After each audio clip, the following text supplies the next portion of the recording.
Welcome to Wanna Bet, the daily gambling game show that takes betting seriously, but not much else. Get our favorite plays on the totals, sides, props, exotics, and futures to jump on now. So let's get it started with Jason and Ben. Let's get it started with Jason and Ben. Let's get it started with Jason and Ben. Subject custom quede conso papa conso felino. Let's get it started with Jason and Ben. Let's get it started with Jason and Ben. Hey, welcome to WannaBet. I'm Jason. That's Ben. We appreciate you guys tuning in from wherever you are coming from. It is Saturday morning around 10 o'clock on the East Coast here in the United States of America. We are fired up about a big weekend of sports betting on events in the U.S., but also the Premiership. We are certainly very involved in soccer markets. And obviously, we've got bowl season / playoff season in NCAA football. College hoops return in a couple of days. NBA, full slate of games back through the weekend. And, of course, these NFL single-game windows where Ben and I have been crushing it. If you're new to the show, rundown is right there. I stole it from my boys Tony and Mike at PTI. Basically, first, second, third down, and 3 favorite plays of the day. Yeah, we do this 7 days a week. Fourth down can be fourth and long. Long-term bets, long shot bets, longest reception bets. Could be fourth and short, things to get you paid quickly in a game. Overtime, football and football parlays every day because it is the season. Beltway Ben. And as always, we show our work. Weird night for me last night. Suns-Pelicans game didn't really threaten. That Northwestern game went under, although it was way more of a sweat than it ever should have been in a million years. Man City this morning, we got the 2.5 total goals in the match. We got City on the money line. We did not get an Erling Haaland anytime goal, though, nor did we get a first half goal. So that wasn't great. We needed 6.5 rebounds. Beltway Ben from Brandon Ingram. Didn't we? Yep. And you had 6 at the end of the third quarter. Finished the game with 6. He had 5. He had 5 midway through the second quarter. Yeah. That's the way the cookie crumbles sometimes. How the rest of your night? Obviously, Cade Cunningham delivered. That was a great call on Norman Powell. It was baffling to me. I'm hoping you slept through that horseshit football game, but Northwestern, it was bombs away. Yeah, which is ridiculous. Because the Chippewas kept turning the ball over with weird fumbles on first down. Yeah, I went right to sleep after we finished our show, but I kept waking up again. I'm sick. I felt horrible, but I kept waking up, and every time I'd wake up, I'd see more points and no yards. I'm like, what is going on? Yeah. And every time I'm like, they're up 30. Once they had 30 plus, I'm like, all right, they had to have a long run. They're up big running the football, and I look, and it's like there's no change in the yardage. Disgusting. Yeah, they're up 34-0, and there's no volume in the run game. It's unbelievable. I couldn't believe it. Cade did cash for us late.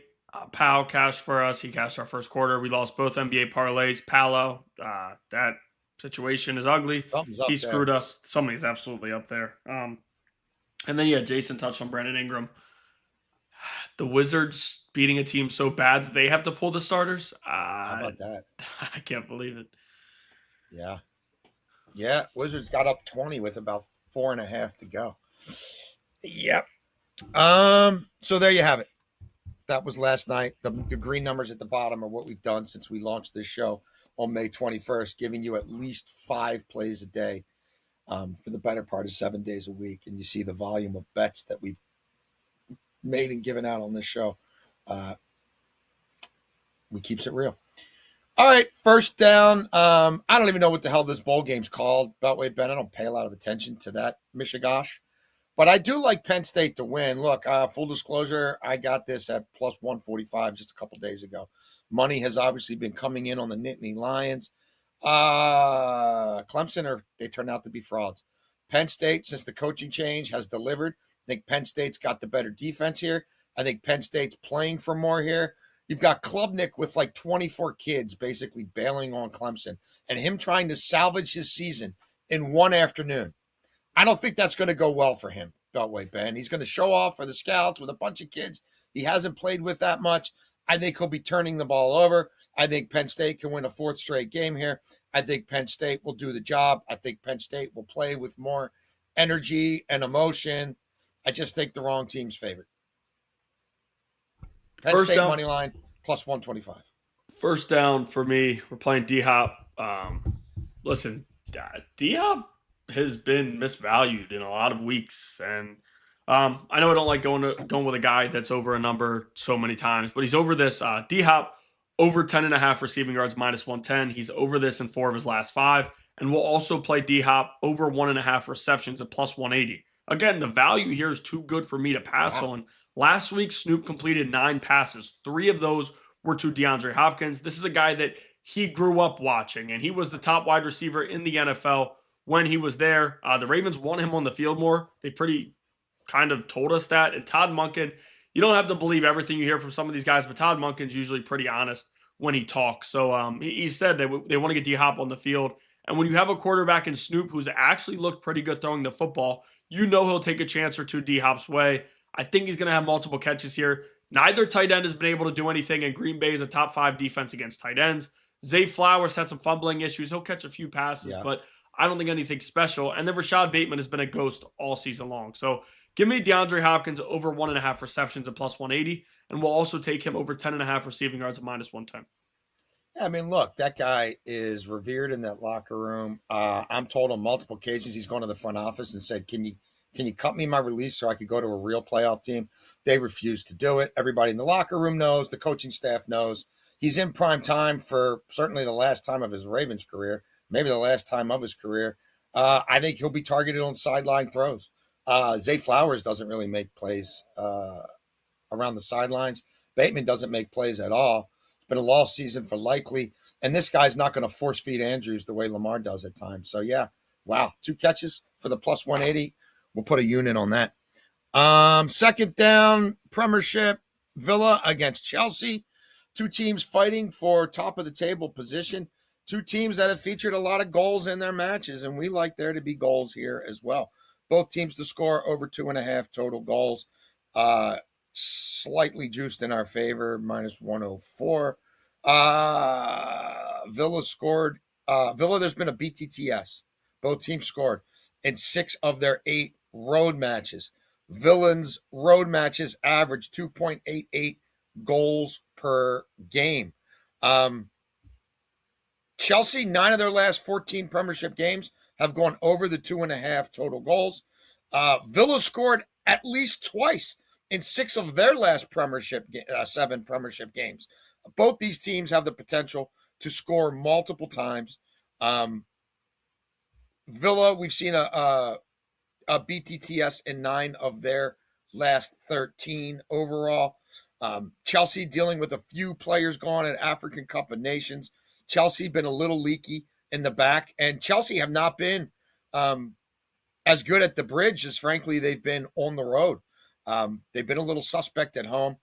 I think the Villains look at this as an opportunity to get 3 points and continue to push for a spot in Europe next year. I think it's a pretty entertaining match. So there you go. Both teams score, and we get at least 3 total goals. I'm going to go to the one game in college basketball today where we get a line. Of course, Duquesne and UNC Wilmington are playing, but they're playing non-Division I opponents. Of course, you can't bet those.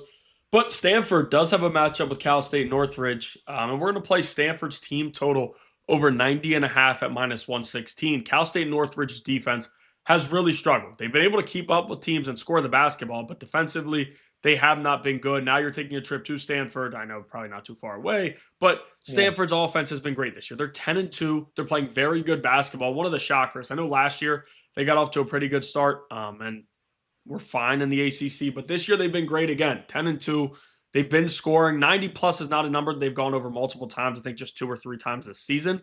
But when you face a Cal State Northridge team at home, you've had some time to regroup, to rest a little bit. Cal State Northridge, I think, is going to have some struggles defensively. Could they score 70 to 75 points and cover the 16.5? Maybe, but I'm not worried about that. I just want Stanford to go over their number. The number for this game is 164.5. If Stanford does what they're supposed to, they should be going over. And even if they don't cover, I still think 92 points is right there for them to have. So give me Stanford's team total in college basketball at 8 p.m. tonight, over 90.5 at minus 116. Halftime. I know I mentioned on yesterday's show that I was going to be on the Jazz and Spurs today, and I just give you a public service announcement. Those numbers were priced way too high for me. I wanted to play Spurs team total over. I was maybe even going to parlay that with Spurs covering. But the Spurs ATS numbers, when they have a rest advantage, Utah played last night, are pathetic. They're like 3-7 against the spread. The Spurs team total opened at 132.5 and probably got bet up from there. I didn't even look at it this morning. I was watching my Man City bet crash. Bets crash. So I just couldn't get there, guys. I don't know if it's, I think it could be a letdown spot for San Antonio. I just also couldn't back the Jazz. So did a lot of work on that game. It's got a big X in my notes. I did nothing with it. Couldn't bet it last night. Stopped looking at it this morning. I did bet some quarterback props, though, and some running back props on the NFL today. Let's start with Justin Herbert, 30-plus rushing yards, plus 152, price best at the FanDuel. He's got 30-plus rushing yards in 8 of his 14 games. Let's look at what's gone on lately against the Houston Texans with quarterbacks, or lately and even not so lately. Bo Nix, 3 for 36. Baker Mayfield, 3 for 33. Josh Allen, 5 for 20. Okay, so they tamped him down, but if you watch that game, they kind of smothered Buffalo all night, and I was surprised that Allen, honestly, they didn't call more design runs for Allen on early downs. Mahomes, 7 for 59. Trevor Lawrence, 5 for 35. If you've watched the Chargers at all lately, busted hand or not, Justin Herbert is sustaining drives with his legs. It has become almost a gravitational force for that offense and opened a lot of things up. And against the Texans defense, that is one of the best in the NFL. And that has two, maybe the best bookend pass rushers in the NFL going against backup tackles who've held it down lately. We talked to our buddy Brian Baldinger about this on our show, on our radio show. Like, those guys have done a really good job, but this is basically a playoff game. And you got Hunter and Anderson. I don't know. I think Herbert will be taking off and running. We also love Malik Willis to go with his legs against a Ravens defense that is not very good. Malik Willis, 40 or more rushing yards, plus 135 over at the Bet 365. He ran for 40 last week, and he didn't even start the game. They'll call design runs for him. His legs are his superpower. But here's the thing. He also throws the ball really damn well and is a starting quality quarterback in the NFL, so you can't sell out just to take his legs away. Roquan Smith is the most overrated linebacker in the NFL. He will not be able to catch Malik Willis. The guy who probably could have caught him, Teddy Buchanan, is out for the year, and Simpson will replace him. And Simpson's nimble and Simpson's fast. Simpson's not a great tackler, and Simpson's got pretty horseshit instinct so far in his NFL career. Looks like he's overdrafted, but that's what Eric Costa does on defense. So I think Malik Willis will be just fine. We're also looking at some guys on the injury report, some edge setters for the Ravens who nobody talks about, but I think will matter against a quarterback like this. Wouldn't shock me if he's got a 30-yard run in this game if you want to lean into his overs and longest rushing. And I'm also on Emmanuel Wilson, the third down back, because I don't know about Josh Jacobs. Like, he's been really beat up. Is Matt LaFleur really going to risk him in a game where Green Bay's already clinched the playoff spot? Yes, they're alive for the division, but I think we're going to see a fair amount of Wilson here. Plus 110 for 30 or more rushing yards for Wilson. This is what happens this year, Beltway Ben, when Wilson gets at least 8 carries. 82 yards, 107 yards, 40 yards, 61 rushing yards, 44 rushing yards. They had a quick hook with Jacobs last week. He didn't look right at all. This guy was on crutches 9 days ago. Again, Love's not playing. They've got some other injuries. I'm just not sure that LaFleur is going balls to the wall here. And Wilson in the pistol with Willis has been a problem. So look, I also am on some stuff with him scrimmage-wise. I think he could catch some balls. I think we see a fair amount of them tonight. I'm gambling a little bit there because, I mean, obviously, maybe they just run Josh Jacobs like a battering ram. They've done it before, but I think Wilson, again, the way he's built, his explosiveness, his wiggle, I think he'll be a problem for a Ravens defense that just isn't that good. So Wilson, 30 or more rushing yards, plus 110. Real quick, because you brought it up, I'm just going to play Malik Willis over his regular number, 32.5 rushing yards at minus 110. Fully agree with you there. And this team gets lost in coverage more than anybody else in the NFL. And in those times, if nothing's there and they're running around turned and confused, Malik Willis will take off with his legs. And when they're confused there, they're going to be confused trying to tackle as they always are. I think Malik Willis will have a strong day with his legs.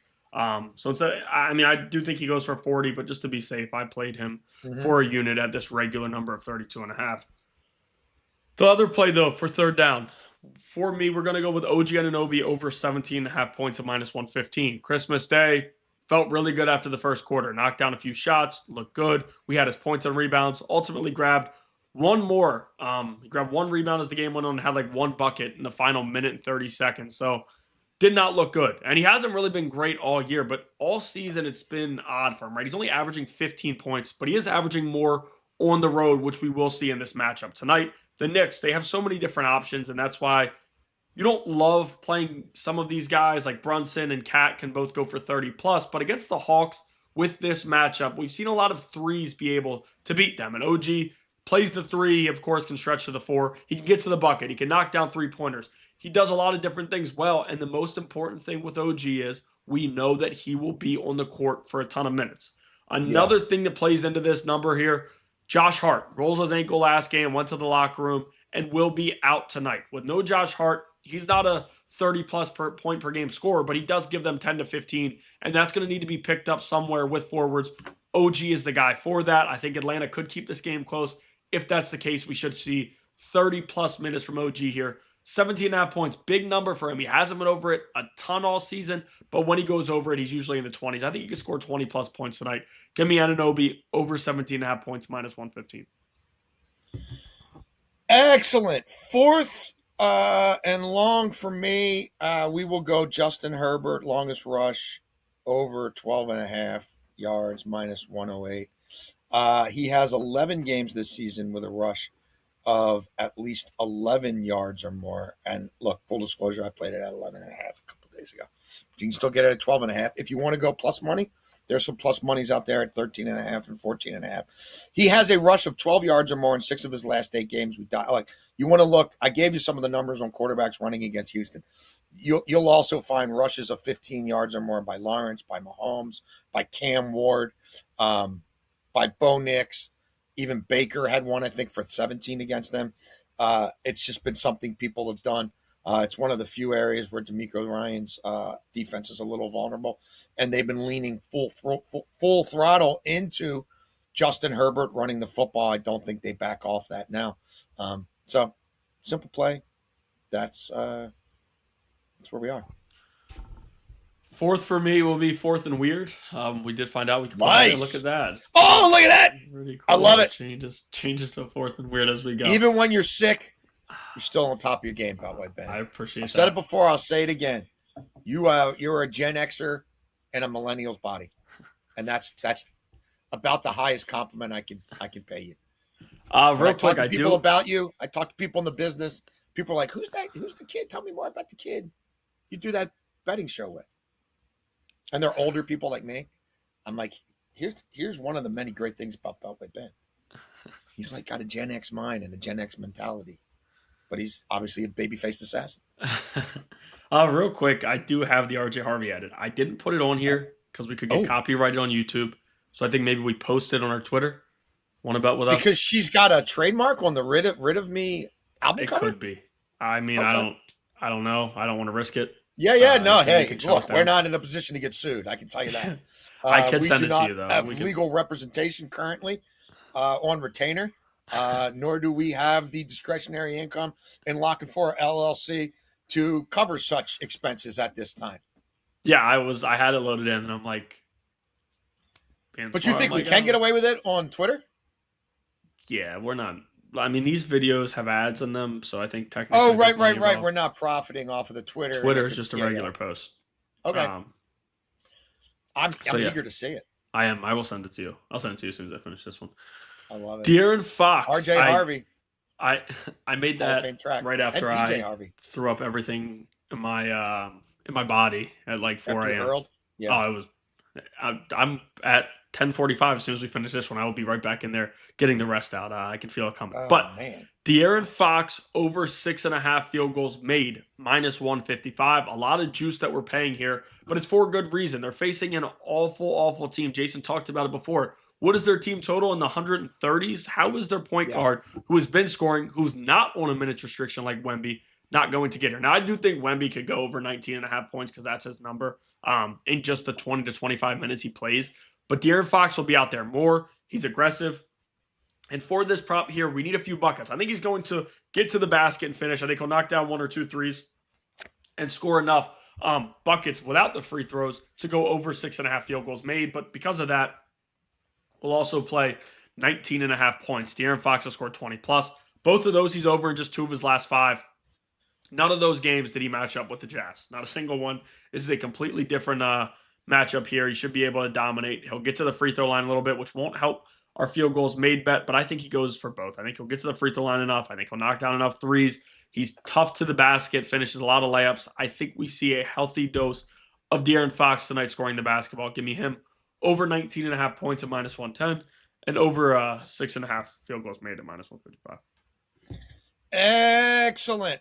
All right, overtime. We'll start with an NFL parlay, and then we've got an anytime goal parlay for the Premiership matches tomorrow. A lot of shops will not let you parlay rushing attempts with anything else. Bet365 will. Derrick Henry, 15 or more carries and an anytime touchdown plus 155. I mean, I don't really want to say this because we say this and then it happens anyway. But and maybe Todd Monken just doesn't care because he figures he's not going to be back no matter what. But after all the heat he's taken, after Derrick Henry, when he ran with Pat Ricard on the field last week against the Patriots with the season on the line, 17 carries, 7.1 yards per attempt, 2.87 yards before contact, and 2 rushing touchdowns. Yet he never touched the ball the final 13 minutes of the game, Henry did, when they got up by 11. And look, John Harbaugh's a prideful guy. John Harbaugh's done here, but I don't think John Harbaugh wants to go out like some jackass cuck. And the idiot general manager he already paid Derrick Henry for next year when he didn't have to, so he's going to be around. So I don't think you want a sulky Derrick Henry going into the offseason. It's going to be cold. You're playing your backup quarterback. Green Bay's without a couple of their best defenders. I don't know how you don't give Derrick Henry a chance to run the ball 15 times with Snoop Huntley at quarterback. I know you got Ali in the mix. I know you got Keaton Mitchell in the mix. But for me, 15. And then look, the guy's a touchdown machine. He's averaged a touchdown a game since he's been in Baltimore. He's what he's done his whole career. I don't know, bro. I just had a hard time. I'm with you. Had a hard time creating scenarios where they don't put the ball in his gut 15 times. And if they put the ball in his gut 15 times, several of those are going to be in the red zone where they've sucked all year. And I don't know why they just don't go heavy and give it 3 cracks. And look, it doesn't always work. Their short yardage has been shite. But and then in the Premiership tomorrow, Dominic Calvert-Lewin, we've been on him with Leeds. He scored in 5 straight. Leeds are attacking. We think there'll be goals in their match. We like Calvert-Lewin to score. We like Mateta to score against Tottenham tomorrow for Crystal Palace. He's going to be a bull in the box. I think he'll be too physical for Tottenham's back line. Tottenham have been leaky lately. They're vulnerable. And I think Palace is going to score multiple goals in that game. Both those men to score, plus 518 at Bet365. Yeah, my play, it's pretty simple here. I'll just read it out to you. We don't have it here. I could type it real quick. Omarion Hampton, 2 receptions, and Malik Willis, 20-plus rushing yards, which you can get here at plus 103. Simple. Again, Malik Willis, 20 plus rushing yards. Omari and Hampton, 2 plus receptions. The 2 plus receptions is the main bet here. It's about minus 160. You throw in Malik Willis to get a fair price to get us to plus money. I know Houston's defense against running backs in the passing game, it can be blown up in the backfield. Yeah. But if there are 1 or 2 checkdowns, like Herbert's done before, Hampton should be all a part of it. And Hampton also could have 3 or 4 catches. I think this number is juiced for a reason. Regardless of how good this team is against the yardage, there will be 1 or 2 screens. I think 2 or more to set him up. And then Malik Willis is rushing 20 plus. Listen, we talked about it throughout this show. We both gave it out as a play. I think he's going to run all over the Ravens. They're going to have a lot of dropbacks for passes. And the wide receiver room, they don't have a bona fide star. And there's nobody that I'm worried that they're going to attack left and right. If that's the case, I don't know how many of these guys he trusts throwing the football to. It's not Jordan Love where it's the pass first guy who won't run much. This is a guy who wants to use his legs and wants to get out of the pocket and make plays. The Ravens really haven't faced many of those guys, but when they have over the past few years, they've struggled. Josh Allen, bigger, different type of runner, but he's been able to get off against them a little bit with his legs. I think we see it here with Malik Willis. So again, Omari and Hampton, 2 plus receptions. Malik Willis, 20 plus rushing yards, plus 103.